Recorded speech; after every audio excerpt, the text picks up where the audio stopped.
Hello there everybody, Aero here, and welcome to the final Garten of Banban 8 trailer. Honestly, I can't even believe that I just said Garten of Banban 8. It feels like just yesterday we played the first chapter. And the thing that impresses me the most is the horror direction that this series is going in. I made my thumbnail here before I even watched the trailer. And look at this freaking guy. Anyway, let's watch the trailer, then I've got 10 secrets for you guys afterwards that we'll deep dive into. Why am I explaining this? You know how this works. But before that, we have to say a massive thank you to the Farg Bros who always put me on, give me everything early.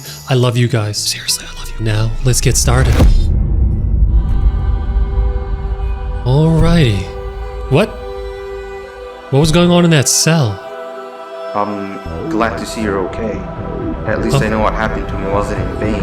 Oh, a lot's happening. Whoa! All sorts of crazy things that happened while I What the hell is that? Man, that looks kind of like a butthole. Sounds like something straight out of the green. Syringin, what are you doing? Attention, all beautiful citizens of my facility. So much to take in. Slow down. A dangerous human has recently escaped containment. Oh, we know what that is. Get out of the closet, Banban. What the? Who's? What?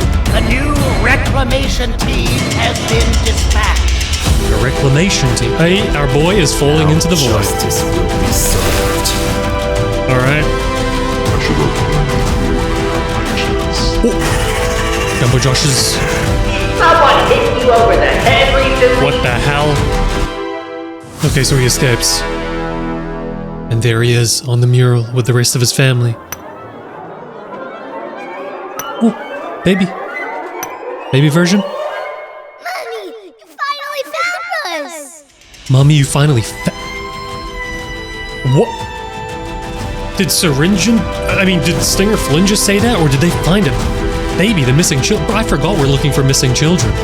And so did you. I'm not the only one. Nah, man, way too much happened in there. We're gonna have to deep dive. Okay, I'm gonna try and follow a chronological order. There's a lot of stuff to see here, and it's gonna be a discussion between you and I. So if I get anything wrong, don't get angry at me in the comments. Just comment below what you think it is. First of all, what in the police brutality is going on here? I think based on this image, it's pretty clear that we wake up inside a prison cell complex by Syringin, and that's what happens after he knocks us out. But it's not just a prison cell for humans, it's a prison cell for mutants and even Javanium citizens, because we've got someone guarding the door, another guy beating the boy up on the ground, and that's what we saw in that first second. This is very much giving me the vibes of Garten of Banban 7, where we were in Sittingen. He was like the overlord dominating this place. This is gonna be like the silliest analogy ever, but you know how there's Batman Arkham City and Arkham Asylum? We're in Arkham Asylum. We're in Syringin Asylum. Look at this face over here. That's what we're gonna see induce fear into the people, the victims in this place. This artwork is freaking sick. I have absolutely no idea what it is or what its significance is, but again, it lends itself to my previous point that we're gonna be in his domain. So now we've clearly got a new remote, and it doesn't seem to be doing what it used to do last time with the controller for the drone. I don't think there's a drone in sight in this trailer unless I missed it. This one seems to send an electrical current through to things like we can see in this image here. The screen usually has a pixel art face caricature thing imagery of one of the mascots and a color at the bottom like it says down here, red. And it seems as though those faces are going to appear in different places as well, and maybe they're going to be like keys for doors or something else. I think we can deduce a little bit more from this image in particular. So we've got Jumbo Josh on the screen. The color says green, which is Jumbo Josh. And then we've got this prison cell in particular. We know Jumbo Josh is meant to be based on a gorilla, right? Doesn't this prison cell look jungle themed to you? So maybe this remote is a key to open the cells based on the different mascots, and that's why there's different imagery on each one of them. And maybe this is just a silly little moment where we open Jumbo Josh's door and there's a Javanium citizen in there. Okay, this is gonna be a quick one because it's just a mini game detail that I picked up on. First of all, our remote gets fried when we're at this point in the game, which is kind of funny. Secondly, I noticed that this says you found the musical room. Count the different Forget about that. All employees are welcome here to relax and refresh their minds with fun activities. So obviously this is going to be a mini game that we're going to play to traverse into the next area. But I thought it was interesting that he used the word, or whoever created this place, which I'm assuming is Syringin, and that's why I said he, used the word employees. I'm not totally sure, but I just wanted to bring this point up because we need to remember there's a certain point where humans stopped going so deep in the facility because it was completely overrun by mascots. And I just wonder whether we're going to get to that point or whether this is a sign that people actually were still coming down here at some point. Oh boy, I don't even know what to say about this one. Apparently we've got Larry the Lobster in this chapter. lobster? I mean, that looks like a lobster mutant to me. Or it could be an ant, but it's got some big arms here. But one thing's for sure, we're gonna meet some new mutants in this place, and it's gonna be freaking terrifying, because this thing chasing us, creepy as hell. It does kind of look like it has a collar around it, and I wonder why they would have mutants down here in the first place. Almost makes me think that this might be a pit that they use down here, or a form of punishment that goes after prisoners that escape, which we are gonna be. But anyway, I think this design is really cool. I'm keen to see this guy. Okay, I thought this detail was quite funny because it's kind of insignificant and it could be nothing, or it could mean everything at the same time. But I think this might be, for the first time, us seeing what's actually inside of these mascots. Keep an eye on this little blue marking over here, and then boom, when we look at it from this side, we can see it on the other side. And it's even easier to see in the video. So you are telling me these mascots the entire time had nothing inside of them and they were just shells? Empty? How the hell were they so strong then? Look, that could just be a modeling error or something like that. Probably don't read into it too much, or read into it a lot, it's up to you. But a bigger, more confusing question that this image poses to me is, why is Banban and Syringin standing next to each other in a companion-like way, like they were just having a casual little chat, when we know Syringin is the person that puts us in the cell at the beginning of this chapter, and Banban is the guy that helps us get out based on the dialogue we hear in the trailer.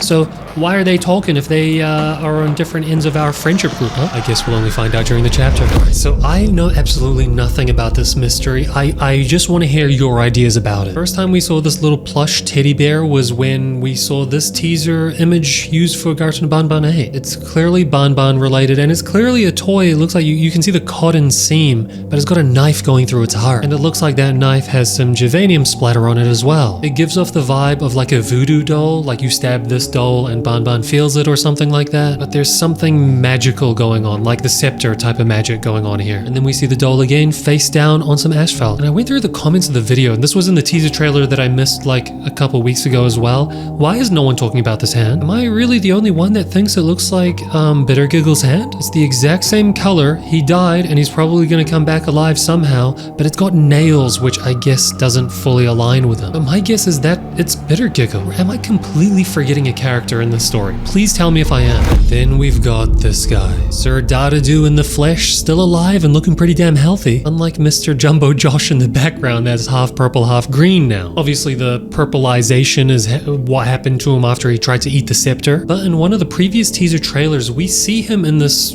messed up, annihilated form, but he gets up in the last second, so we know he's still alive, definitely. That's an important detail for me. Jumbo Josh is one of my favorite characters. He's the strongest character in the game, and he better not be freaking dead. I'll boycott the entire game if Jumbo Josh is dead. But he's not, because we saw in the previous trailer, so it's okay. But why are they chilling together, huh? This could be just a shared cell. And then we've got this image over here. The longer you look at this image, the less it makes sense, to be honest with you. I can't tell if we're looking down a void or upwards, but if you look closely, you can see that it's Javanium citizens forming a chain, holding on to each other all the way down into nothingness. Bro, I am flat out of ideas. I have no idea what this could mean. Like, what could this mean? Is it a form of punishment in Arkham Asylum? Are they trying to retrieve something from the void? Bro, I just want to play the game. I'm just so curious. I just want to know what this means. Then we've got this mural again. I find this mural interesting, obviously because it has Flumbo in the middle and not Banban. The last time we saw a mural with him in the middle, it had a lot more of the cast. This time it's just the immediate family, the chapter 1 family. The reason why I think this mural exists is because he's the original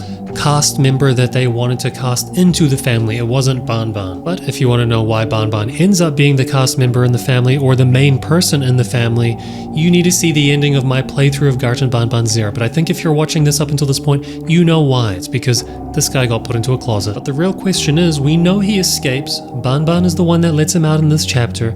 Is he gonna come back as a villain? Is he gonna come back as an ally?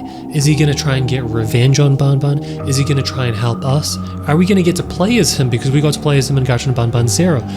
What is it? I can't tell. And does he have a hellish form? And this is probably the craziest part of the entire thing. But what in the hell is going on here? Now, first things first, if you were wondering if this was someone else, no, it is Stinger Flynn. You can tell because of the scar he has on his head, and we can confirm this in the thumbnail because you can see the scar down here and over here, and that's Stinger Flynn's scar. It's not a duplicate, it's not another version of Stinger Flynn. Another thing we know about him is he does have the ability to change size. When we first see him in the game, he is absolutely enormous, and as he loses power, he reduces in size. He said that before. I can't remember where, but just trust me, bro. And this is the game's way of kind of telling us that he is at the lowest point of power that he has. So he is tiny. But the voice we hear at the end saying, you found us, I don't think that's Stinger Flynn. There's one of two options, in my opinion. Either Stinger Flynn is channeling the voices of the children that he knows where they are through himself and he's saying it out to us. Or you know how like the screen went to black and we actually didn't see Stinger Flynn saying that, the baby version of Stinger Flynn? Maybe they just did a cheeky thing in the trailer to trick us into thinking he was saying it, but there's a different scene where we actually do find some children and they speak to us and that's what we hear,